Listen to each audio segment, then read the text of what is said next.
Ladies and gentlemen, welcome back to the Writer's Block Podcast. All right, we're coming to you live from the Comedy Zone here in Jacksonville, Florida. You already know. We got a special guest in the motherfucking building. All right, one of the funniest dudes. If you've ever seen him live, you would know, you would agree his stand-up is top tier. All right, kind of just rapid fire. You're going to be laughing. You're going to be fucking dying. You see him all over your TVs if you've ever seen Wild 'N Out. All right, fresh off the BET Awards weekend, and he's right now on tour here at the Comedy Zone with TIP. We got my man Tyler Chronicles in the building. Yes, sir. What's good, Tyler? How you doing, man? What's up, Brown? Where is the cocaine, man? Oh, man, listen, you in Jacksonville, Florida, all right? All you got to do is just say cut, and people go give it to you. I don't know if I want no. I think I want some Miami cocaine. I think you don't fuck with Jacksonville cocaine? Florida might be mid. That's crazy. That real deal ski. What a diss. Disrespectful, man. Here at the Comedy Zone, bro. So I think this is my second time seeing you here. Okay. How many times have you been? This is only my second time. So okay. You caught me both times. First time with B. Simone, this time with the HaHa Mafia. Yeah, man. TIP. How you feeling, bro? How's the weekend been? What's like man, real quick? Shoot, this has been a great weekend. Jacksonville is a really good comedy audience, crowd, club as well. And yeah, it's been really good. We've actually only planned to come here and do Friday and Saturday, two shows each day, and then it added one Sunday. That sold out and added another one, so we got two more shows. Little air horn, man. Shout out. Selling out the goddamn Comedy Zone. Right, I can't hear the air horn, but I bet it sounds festive. Honestly, that was spot on, man. Spot the fuck on. So listen, man. You're a writer. Mm-hmm. You do stand up, bro. Like what do you feel like something that you are very most proud of that you think like real quick the people should go check out like right now, man? Something that your work. Man, something that few people know about what I do in this industry. There's a show called The Cube. Okay. With Dwayne Wade. It's on TBS. I've never heard of it. If you watch basketball, they promote it all the time during basketball games. But if you don't, it's rare that you're going to hear about it. The Cube? The Cube, yeah. Okay. It's an old game from London, and they've been playing it like 14, 15 seasons or whatever, and Dwayne Wade just took over. This is our second season. And long story short, it's a game show where people come and compete inside this large cube, and they do different games, but it's a lot of pressure because of the time limit and stuff like that. Yeah. But also, the cube talks to the people. Oh, shit. And I'm the voice of the cube. Yo. No bullshit. That's pretty fire. They got me in a trailer pressing buttons like, hello Dwayne. Like, the cube is ready. Like, you know what I mean? So yeah, man, it's still actually finishing the season up. And, yeah. It comes on Thursday nights. TBS on Thursday nights? Yeah, man. The Cube, man. Make sure y'all go find that, Tap in, bro. So I'm super proud of that, for sure. Second season of that. Hell yeah, man. So you're from LA, but you're living out in Atlanta. Mm-hmm. All right, where did you start comedy in? Either one of those? Yeah, born and raised in Inglewood, California, but I started comedy in Atlanta. Kind of late in life, I guess, later than a lot of my peers that started. What would you consider that? Like, what would you consider late? I was 26, 27. Really? Yeah. Okay. I feel like I'd be late sometimes. I started when I was 20. Okay. Yeah. See, that's what a lot of my peers started at that age, but I was doing other things. Like I didn't finish college till like 22. Then I was coaching basketball for a while. Then that's what actually moved me to Atlanta. Coaching? Yeah, kind of, sort of. I started working for the Hawks. I wasn't coaching for the Hawks. I was about to say. Honestly, but I was trying to. I had got my way in, and I was trying to work my way up to be like a scout or like assistant coach or something that's like that. actually big, yo. Yeah. I was working my way until you had your own life. Like that's a whole other life. Oh yeah, I'm a corporate America. I was corporate America. I got my MBA, have a master's degree and everything. Congratulations, sir. Yeah, run that horn. Run that horn. People, I'm proud of that too, but I be forgetting about it because I mean. But yeah, communications, broadcast, journalism, communication, my undergrad, and I got my MBA, and then I got into the business side in Atlanta, but I started linking up with the coaches and the GM and you know what I mean, scout people, and they started helping me and But I got a podcast called More Than CULTR. Remo Rod is on that podcast, and Kamal Secret and Ronnie Jordan. But Kamal and Remo, back in the day, they started this improv group called Snack Pack. And, okay, all right, yeah. And they wanted me to audition for it, and I did, and ended up getting on there. Yeah. And what's back in the day? Like what era? That was shoot, 08, 09. Wow. Something like that. Okay. Wow. 20, I can't remember when we started, but we started a long time ago. One of the only black improv groups that I was aware of. We had another one called Blacktop in Atlanta. when we were, young, doing colleges and just outside doing shows. And that's when I really caught the comedy bug, you know what I'm saying? So, the basketball thing kind of moved to the side from there. You know what I mean? Okay. So did it just happen like you had like something was set up and then you were like, all right, basketball, you're done? No, I did not have anything set up. It was just the love of it made me know like, oh, God put me right here. Yeah, okay. God put me right, because I'm at the office making people laugh. It's people, ever since high school and stuff. I'm really kind of reserved and an introvert, but people that knew me knew. You know what I mean? Like I talk to my homeboy all the time, been knowing since third grade. He's like my brother. And when I first started doing comedy, he was like, "Yeah, it makes sense." He's like, I figured you was gonna be a comedian. I was like, damn, I ain't even see it. You know what I mean? That's why I felt like it took me so long. You know what I mean? So, but yeah, I didn't have nothing going on. I was just really doing open mics, and grace of God, I had a bunch of people that I met through connections while I was in the corporate world that would have events or different spots that I could host and make a little money. Yeah. You know what I mean? So I started making money a little earlier than a lot of comedians from my connections from the corporate world. Yeah. And did some bigger, big shows. I'm a member of Omega Psi Phi, and we had our district meeting in Minneapolis, Minnesota, and I remember doing that show, and there's like 5,000 people there, and I was like a year in doing comedy. That's crazy. So my corporate experience did help me out later on with the comedy stuff in terms of people knowing me and booking me and having events and working a bunch of different things like that.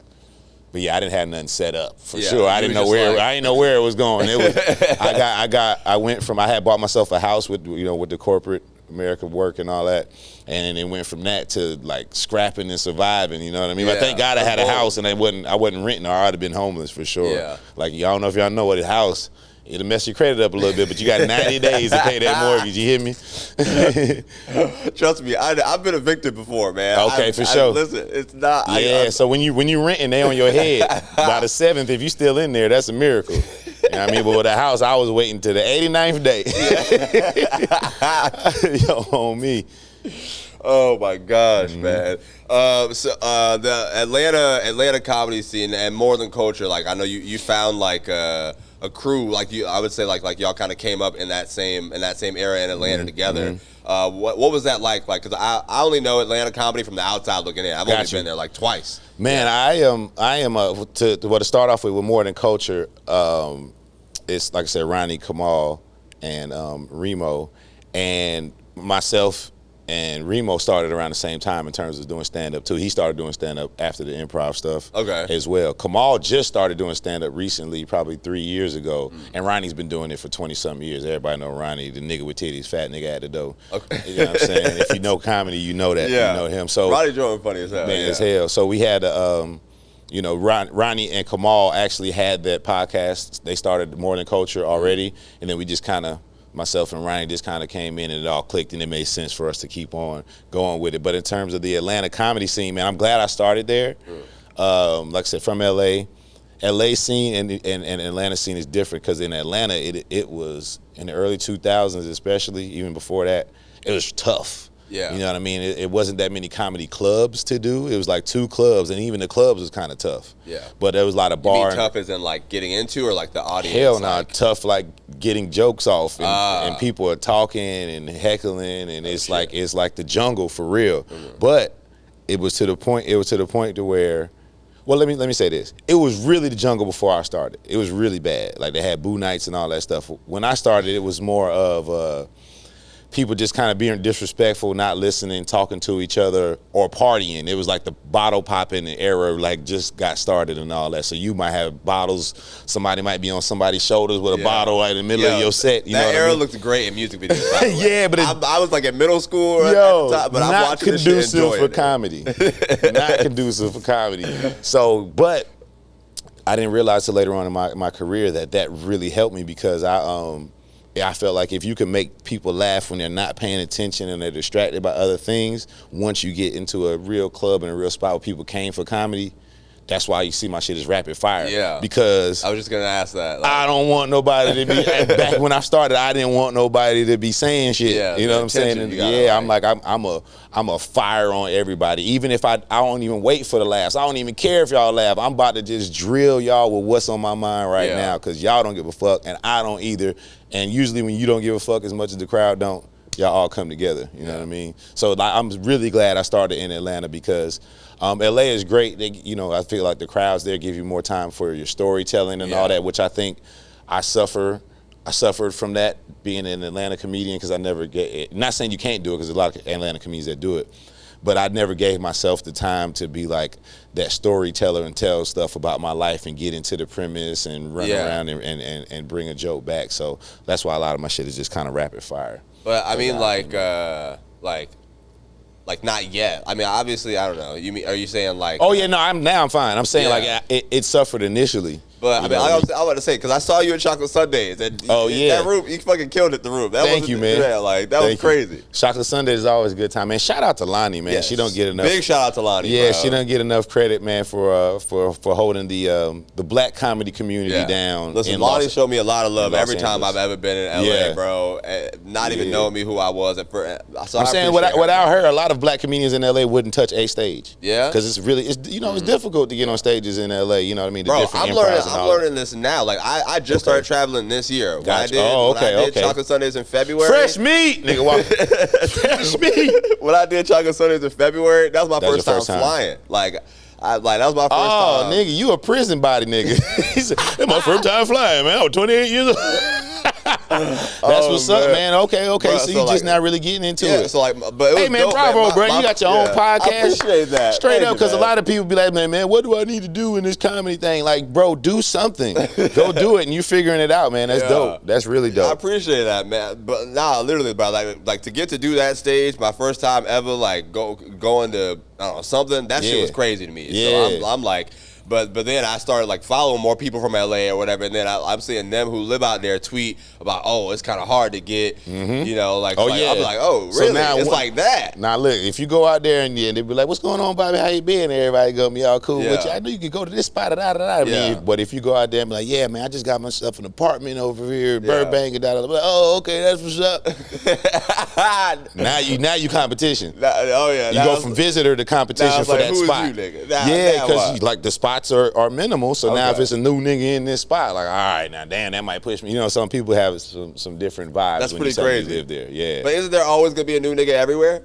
Yeah, but people don't give a fuck about that. Oh wow. Don't nobody care about logic. Are you kidding me? Have you lived in the world, nigga? Logic. Are you crazy, Bobby Brown Jr.? Bobby Brown Jr. out of his mind. This nigga think people logical. Oh man. Oh shit, bro. Oh, all right. Real quick. Wildin' Out, man. Yes. I grew up on that show. I've literally been watching it since season 1. Yeah, I grew up on that show. That shit been on since. So this is the 21st season coming up after this. Salute to that. Yeah. Shout out to Nick and the whole squad. You've been on like 6 or 7 of them now? Man, more than that. So we film like two seasons a year. Okay. So like I said, season 20 is airing right now. We already filmed 21, which will be airing, at some point. I've been on since season 12. Wow. Okay. So 21 was my 9th season being on there. But it's very salute to you, man. Thank you, man. I appreciate it. A lot of people don't know that because it's very sporadic. Like that. My season 13. If you got Wildin' Out and you watch season 13, you'll see me a lot. I'm on like 20-something episodes. I don't know what happened, but from then on, out of the 30 episodes, from 13 up to 21, I've averaging like 8 to 5 episodes per season. We've been having a lot of different people in, a lot of cast and crew, so it kind of took my numbers down. So that's why you may not see me as much. But if you've been watching lately, you see you. I see you all the time. Like, but you really had it ain't like people catch clips of Wildin' Out. I think more so nowadays than they set their alarm to go and. Watch it at 9 o'clock. I think it's just because TV is just set up differently now, man. But I literally vividly remember I used to I would just sit down in front of the TV every time Wildin' Out was on. Man. So is it fun, man? Like what do you like about it? I love it's like being X-Men University or what's the name of the school for the X-Men? Honestly, I have no idea. The school of the gifted and whatever. Y'all know. Yeah, the niggas with mutant powers. Yeah, you feel me? So it's like that's what it is. Everybody has kind of their own way of making people laugh, or making people interested in their stuff. And the coolest thing is very fun. You know what I mean? It's like high school all over again. Like just talking shit, roasting each other. But being good friends is very supportive. You know what I mean? You got your bickering here and there, and you know it's a lot of egos, personalities, but which is going to be obvious when you have 30. Yeah, we have everyone a content creator. Everybody's somebody. Yeah, but you know what? It's very difficult as a stand-up comedian.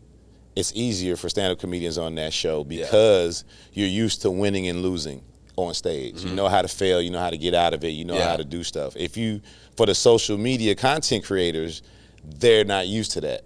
They're not used to people like being like in their face, like, oh, what are you talking about? Or saying something you expect them to laugh. That's interesting. And people not laughing and not knowing how to, you know, as a stand-up, you think, oh, this punchline gonna work. And sometimes it don't. And you got to figure out how to weasel your way out. They've never had that experience. And I sat up there, I remember being up on stage one time, because a lot of the games you play with other people, but some of the games you got to walk up there by yourself. Yeah, solo. And when I put my feet down, I wasn't even thinking about myself. I was like, oh, these niggas right here ain't gonna be able to do this. Cause this almost got me, but I'm a professional, so I'm good. But like I was like, yo, this is gonna hurt somebody that lives life through hold on, let me so you gotta learn. Yeah, so the best part about it is seeing those cast members that don't do stand-up figure it out and figure out their lane and how to be funny, and then like, oh, I got it now. That shit is like really cool, because I'm not only a cast member, but a consultant producer, which is basically another word for writer. Yeah. And they, I help them a lot. So when they get it, it's kind of like a proud teacher moment. You feel what I'm saying? Yeah, man. So it's really fun. I love it. My bad. My phone going off. You good, man? Lee, the comedy club man, just calling me. Oh, what she trying to kick us out? All right. I'll see her when she gets here. But nah, man. No, there's a dude on that show. I'm taking a writing course right now, like from Sydney. Man, Sydney, bro, that's my brother. Yeah, I literally just got off the phone with him. Yeah, man. Shout out to him, man. I've been in this writing course. Like, I would love to like get in that world. Like, I remember the first class he was talking about like writing packets for like Wild 'N Out and stuff like that. Like, I was like writing for the games and stuff like that. Dope. So I had like a document of those. And it was just cool, man. I'm still trying to learn, like figure it out. Now you're in the right place, because Sydney is who I go to for my writing. He's also on Wild 'N Out, by the way. Yes. But like I say, he's a consultant producer on that show. I started season 12. He started in 13, I think. So we've been there almost for the same amount of time. But yeah, Sydney's my guy, and he's a tremendous writer. There's not that many black writers in Hollywood, and there's not that many black writers that are willing to impart their knowledge on, young comedians and young writers. Man. So that was huge, man. Yeah, for real, man. Shout out to Sid, bro. I also got to meet him. He was at Chocolate Sundays too, man. Hosting. When I was out there this time. I got to finally see a set that he was on. Yeah, he's a beast, man. He's a beast. Funny Y'all check him out. Y'all check out his page and all that. He's trying to get to 100K. Y'all get my dog to 100K for followers. Sure. You know what I mean? You're in Partments. Yeah, man. Let's talk about that real quick. Once upon a time in Partments. Hey, I wasn't supposed to be in it. You wasn't? For context, this is a new. Yes. Go ahead. I was gonna say, for context, this is a new movie coming out. It has pretty much a bunch of comedians in it. I saw Carlos. I think T.I. is one of the producers, one of the people who put this together for y'all. And the trailer is funny as hell. I saw it come out the trailer like a month ago or so, and it was crazy. But so you wasn't supposed to be in it? Yeah. So the Partments is like I said, it's a movie. T.I. created the movie, wrote along with Sauce Company. Some record writers team he put together, which is only a couple people. I wrote a couple scenes in the movie as well. But yeah, the Partments, man, he did that, directed it as well as his directorial debut, and narrates it. He's the voice of the Partments. Yeah, and it's basically about a story about being, I'm trying to think of a way not to give it away, but it's obviously super funny, but it's a story about being in apartments and all the stuff that happens and different things, and it teaches lessons throughout in a funny way, in terms of gentrification and redlining and stuff like that. I'm excited to watch it. Man, it's got some of the best comedians. DC Young Fly is also executive producer on it, like I said, Carlos Miller, K-Dub, myself, Erica funny Duchess. Who also funny as hell. Cheating Ass Myron, Moneybag Mafia, Throw It Off Juan. There's Ronnie Jordan is in there, and that's how Ronnie was actually supposed to play my character. Oh, right? Okay, interesting. And he got COVID. Before they started shooting. Wow. I was at a comedy club doing a show, and this was right when they was like in the middle of doing table reads and stuff, and they found out Ronnie had COVID and had to switch up. And Clay Evans, who was Tip's manager and was Duval's manager and a lot of people. He helped a lot of people out. Travis Scott, he passed away last year, or this past year. But he was at the show. He was like, man, look, I'm about to put you on with Tip, and you know what I'm saying? This is going to be, you be good for this role. So I'm forever indebted to Clay for just telling Tip about me, because Tip knew who I was, I think, kind of, sort of. Yeah. He used to always see me. Tip's such a good person, man. Like, he used to always see me. All right, let me back up.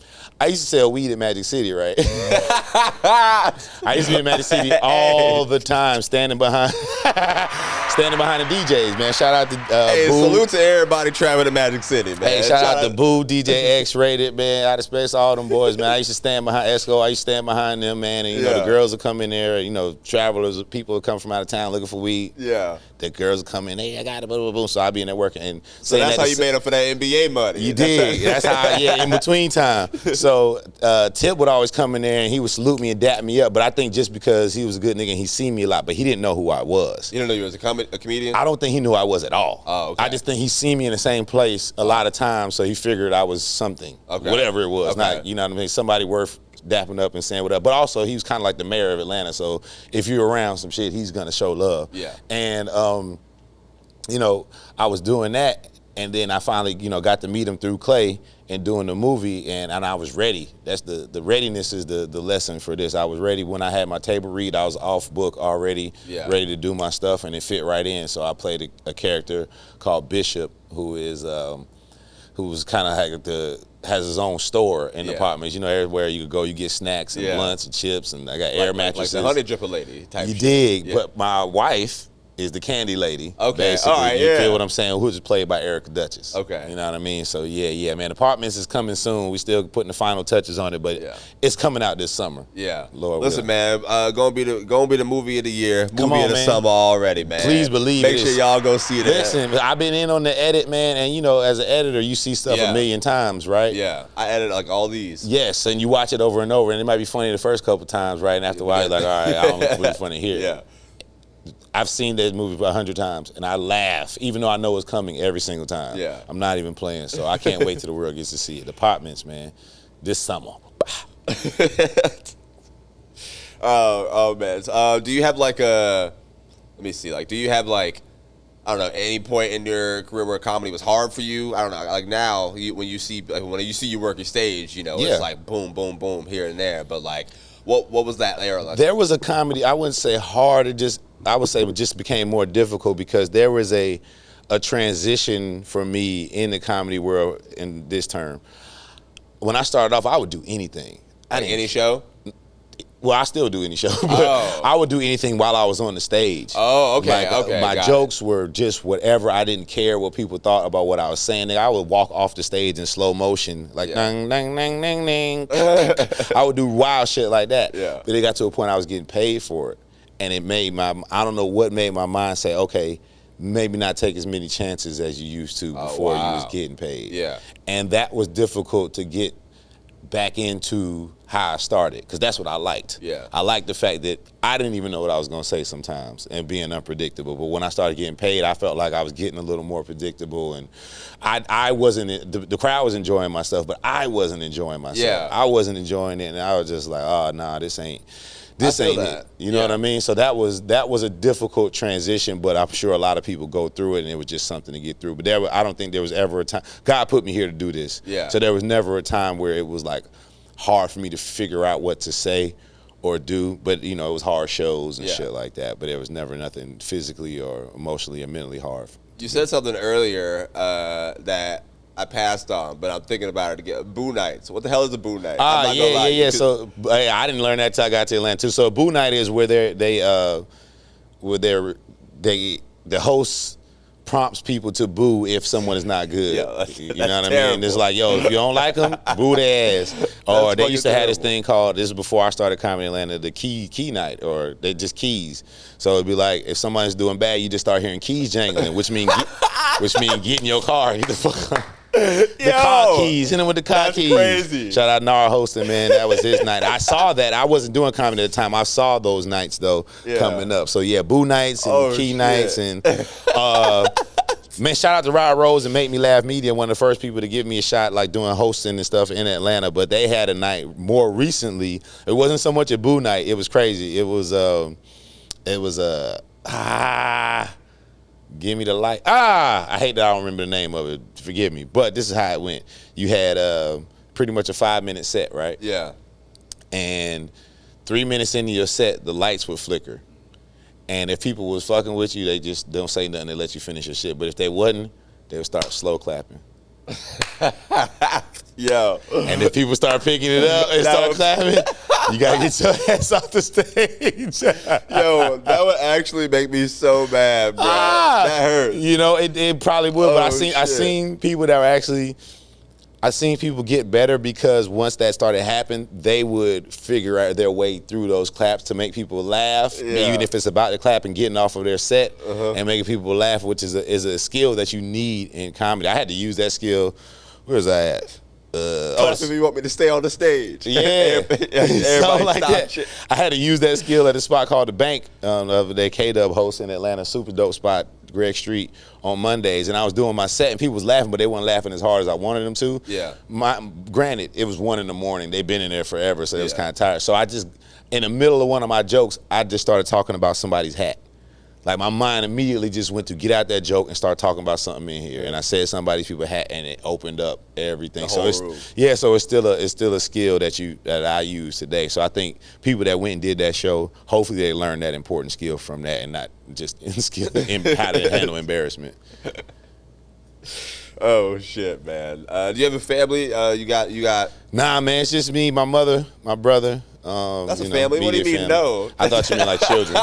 That's yeah, but that would be a horrible question to ask somebody to have a family and you're talking about their mom and dad. Yeah, nigga, everybody got that, but everybody don't have a family of my. I don't have a family of my own. Okay. Let's say that. Yeah. Let's say that. I got godchildren and nephew. Yeah. You know what I mean? But I don't have a family of my own. Yeah. How does your immediate family like when you did stand up and all? Like, what was that like? God bless my mother, man. She, like I said, I had a good job. And I was done doing that, and it was going through the struggle of the starting comedian, and instead of her being like, "What are you doing?" and you had this good job, she was like, "Yes, do it." You know what I mean? If you need my help, you need anything from me while you're doing this and on this journey, just let me know.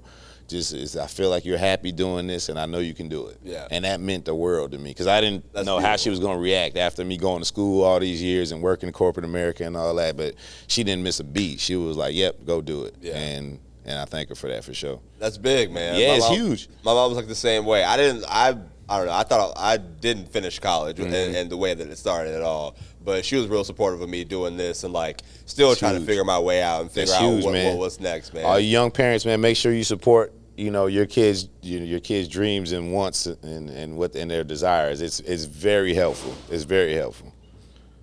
No matter how big or small the dream is, because it could lead to another bigger dream for sure. That ice maker make me like every time. I'm like, is somebody in here? Nah, man. Doing a show at 4:00 today, that's kind of weird. Yeah, man. How do you shout out to Jacksonville. First of all, man, we didn't even have shows planned for today, and now we got 2.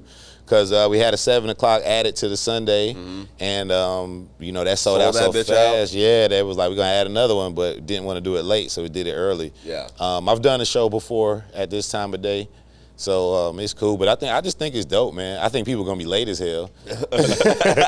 Yeah, I mean, but it is a Sunday, so people coming out of church and all that stuff. So yeah, be in their church uniforms. I think it's gonna be dope, man. I think it's gonna be fire. A church crowd, I don't know how they go handle comedy. They'll be all right. Yeah, that'd be fine. Yeah. If they come in here, they know what time it is. They listen to Tip music. Yeah. You know what I mean? But that's the dope thing, too, about being on the road with Tip, man. You get people, like sometimes, I'm not hosting today, but when I host, sometimes I ask if this is anybody's first time coming to a comedy show, and a lot of people will be clapping. Yeah. So that means this is your opportunity to shape the way they look at comedy. Yeah. You know what I mean? You're their idea of a stand-up comedian, and that's dope to do that. Because like when you do colleges and stuff, it's kind of the same thing. It's their first time seeing a comedian, so you kind of setting the standard for what they need to see, and I think that's really dope. Yeah. It's one of the dopest things about being on this tour. How's the tour like? Like, how did that line up? What has that been like? Like, Oh man, so I've been on a few dates. There's 7 members total. I mean, obviously Tip does all of the shows, but he rotates 3 comedians out of the 6. That's what I was gonna say. Y'all like the lineup that even switches. Like, the lineup that's changes. Interesting too. Like the lineup changes every show that we got, and like I said, I think this is like my 4th one, but every one of them has been well. They've all been received well, and it's actually really amazing to watch Tip's ascension and him figuring out comedy and him headlining, going after such great comedians. You know what I mean? There's 3 beasts going up before him, and he's still able to hold his own for 50 minutes to an hour 15 sometimes. You know what I mean? So it's dope to even see that. And it motivates me. Yeah. It motivates me. It makes me remember back to when I was a new comedian and trying to figure shit out too. So it's very motivational. So would you consider like 2008 you're starting, like what you would say, or before that? Yeah. Okay. I think so. I'm trying to do the math. Yeah. Yeah. In August. Yeah. I didn't ask you this before, but who was it that made you get into comedy, or what?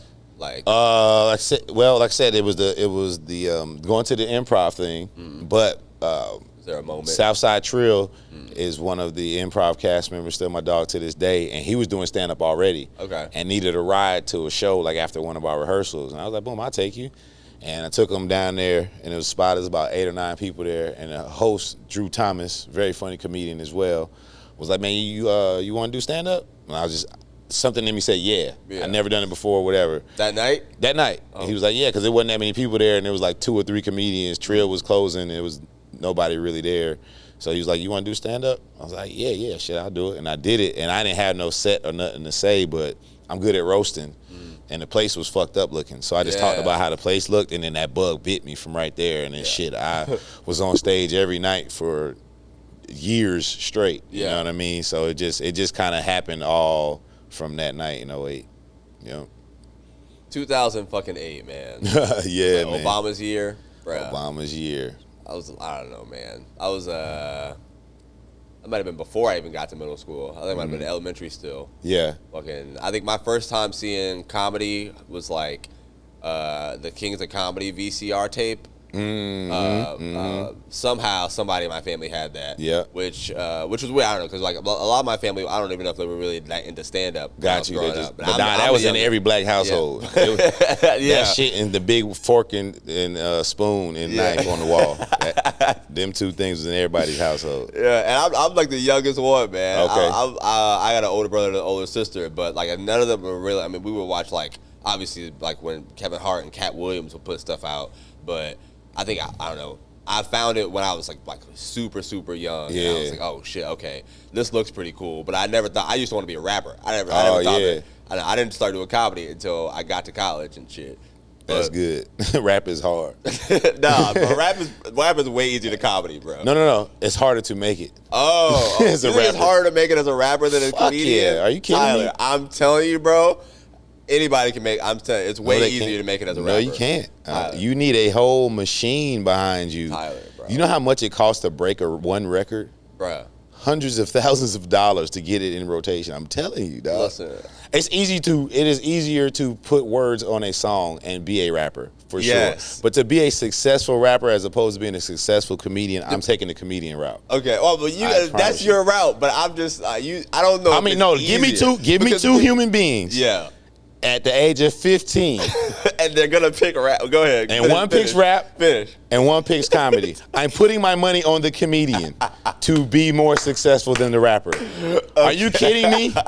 Are you kidding me? You can listen. That is not the same. You're betting now. You're not the person doing it. That's not the same. Well, no, I wasn't the person doing it. I was trying to take myself out of it, which I thought made it easier. It's like, I'm still going to say that I can make it say it's easier to make it as a rapper. This is why I'm saying this too.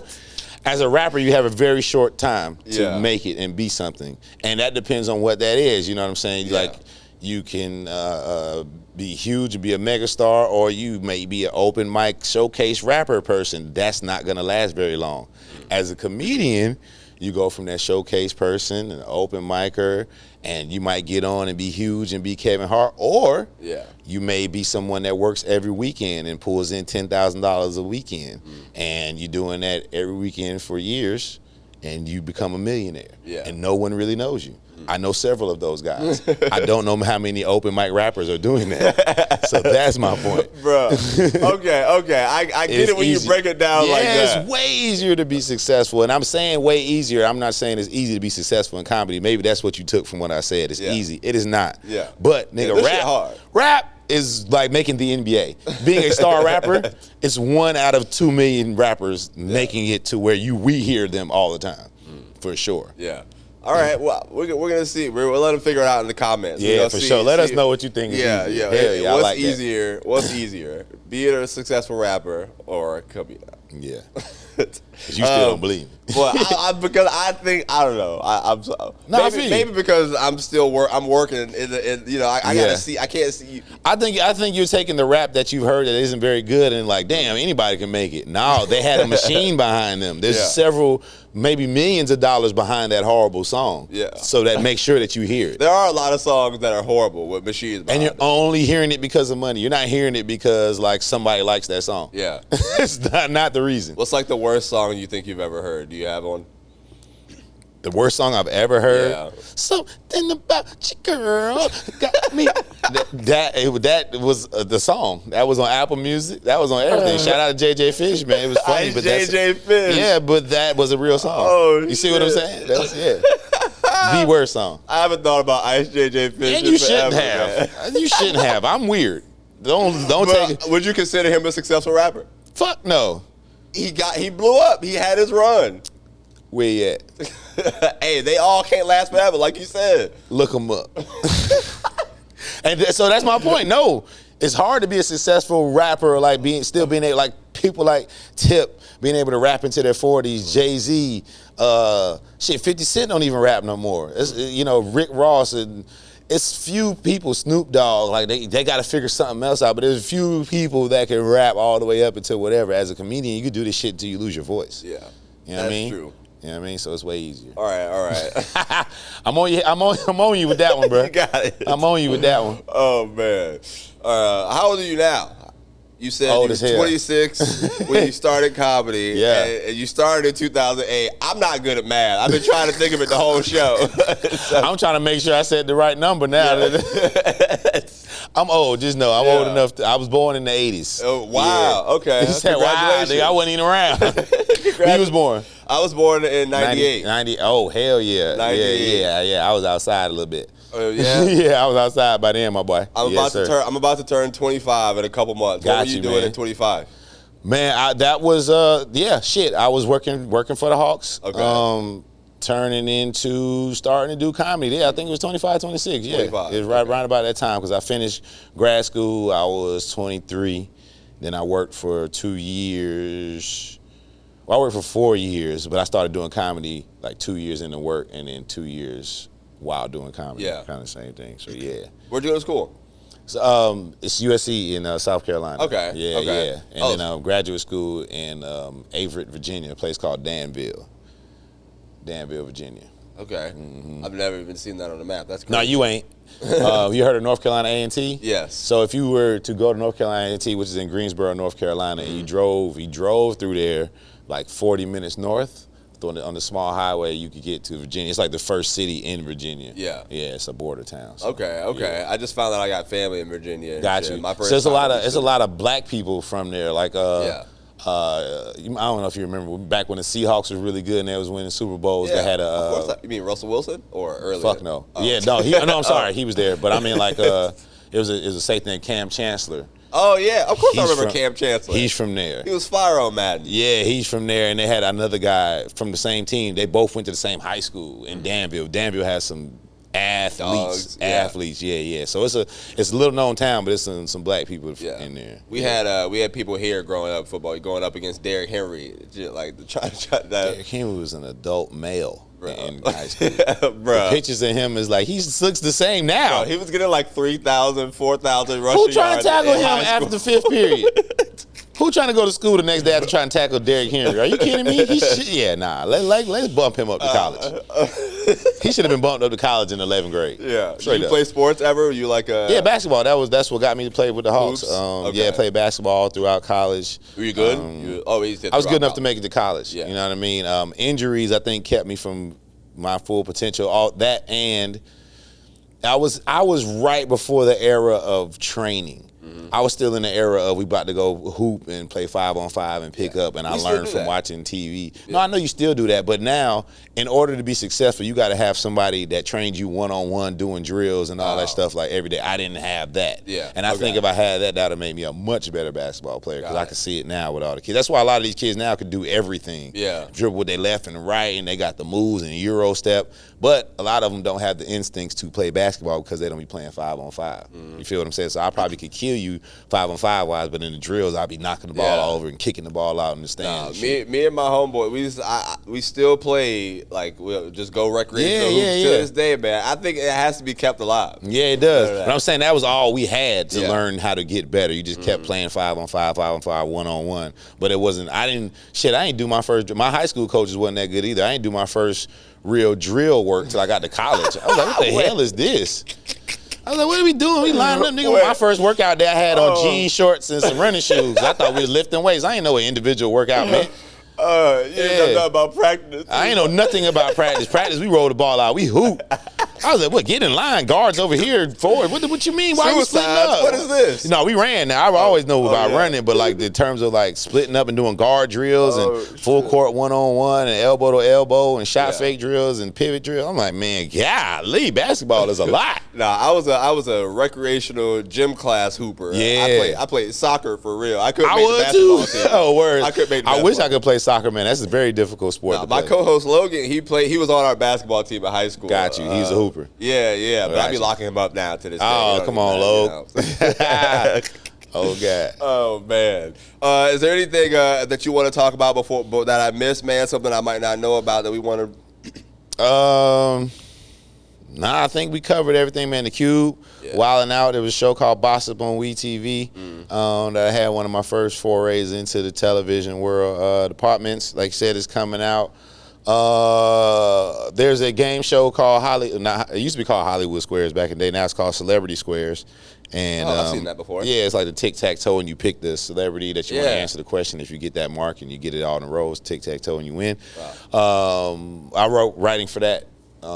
That's going to be coming out. They ain't started filming yet. Yeah. So I'm writing like the jokes and the answers and all that. You're working for real, bro. You got to, bro. You got to, man. Once you get in it, man, it'd be ups and downs, the peaks and the valleys, you know what I mean? Yeah. And it's a lot of, you just try to stay at the peak as much as you can and move on to the next thing and never be too stuck in one situation to where when it ends, you don't know what to do next. Yeah. And that can happen a lot in this business. You start working and getting shit, like, oh, it's good and the money's good and you're getting a check every week and then that shit ends like, what am I doing? You wasn't thinking about what you're doing next. Yeah. So. As I've been trying to finish Sydney's class, man. It's taken me all year so far, Got man. But I'm trying to put it together. But I really want to get into that. Has like the writer strike or anything affected you at all? Like, here's the thing with the writer strike. It may affect me in a positive way, but in a negative way in the long run. So here's the thing: when you get a consulting producer job, which is essentially a writer, you don't get paid residually. You don't get paid over time. So like, I'm a consulting producer on Wildin' Out. I've been on hundreds of episodes writing or on it. If I was to get residuals from that, I probably wouldn't be sitting right here. Yeah. Probably very wealthy. You know what I mean? It would be hard to do stand-up from my yacht. But I don't. You get paid that one time. So that's the thing people are really trying to fight for, is kind of losing that title, along with a bunch of other things, obviously, with the AI. And it's just a lot of hard work, and people aren't getting paid for it. But, and like I said, in turn, that's going to open up more jobs for the consulting producer, and you can get more money in the meantime during the strike. Yeah. And then I'm hoping that when the strike comes back, I can really get my generational wealth on with the writing. So, you know, it's it's affected me in a different way. And I think a lot of black writers too in a different way. There's a lot of my friends are working right now per se. You know what I mean?